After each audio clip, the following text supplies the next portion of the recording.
Hi guys! Welcome back to my channel. So today, ayan, meron akong bibigyan ng review. Itong BB cushion na nabili ko from Maybelline. So ito siya. Ayan, bagong release lang nila tong cushion na to guys. Siyempre, nasubukan ko agad tong cushion na to nung umattend ako ng event. Itong cushion pala na to guys is non-comedogenic. So, hindi siya nakakakalag ng pores. Kaya maganda talaga siya. Hindi ako tinigyawat dito kahit everyday ko siyang ginagamit. Sometimes kasi kapag nag-work ako, kahit sa bahay lang, ginagamit ko pa rin siya para fresh pa din yung aura ko. Pag meron akong ginagamit na foundation o cushion na hindi okay sa akin, talagang tinitigyawat ako.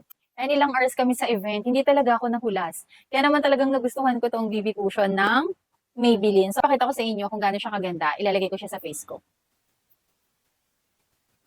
So, ganyan siya. So, dito muna sa side na to yung lalagyan ko. Ganda siya gamitin kasi fresh lang talaga kapag nilagay mo sa face. Lakas niya maka-fresh ng skin. So, ito yung side ko na merong BB cushion. Ang ganda, di ba? Parang natural lang talaga siyang tignan. And hindi nagiging oily yung skin ko dito. Ayan. So, lagyan na natin siya buong face. So, makikita niyo naman yung difference, di ba? Ang ganda ng pagkakalapat. Very fresh talaga yung aura niya kapag in-apply niyo siya sa face. Napakatagal ko nang naghahanap ng maayos na cushion. Ang dami ko talagang pinagpilian. Pero buti na lang talaga, tama yung pinili ko. Kasi hindi talaga ako nagsisi dito. Hindi nag-iiba yung color niya kahit pawisan ka, kahit tumagal siya na nakastay sa face mo.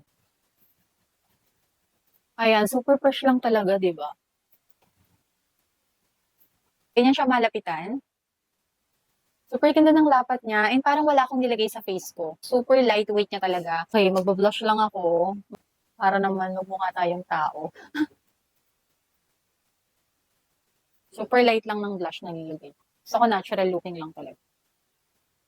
Sa dami ng pinagpilian ko na BB cushion, finally, nakahanap ako ng maayos at talagang okay sa skin ko. So, ayan, matagal naman siyang maubos. Ang pinaka nagustuhan ko kasi dito, hindi talaga siya nakakatigyawat. So, hindi siya nakakalag ng pores. So, yun yung pinaka hinahanap ko kasi nga, tigyawatin nga ako. And kapag naka 3 days sunod-sunod akong paglagay ng ganitong cushion or foundation, tinitigyawat talaga ako. And finally, nakahanap ako na aakma sa skin ko.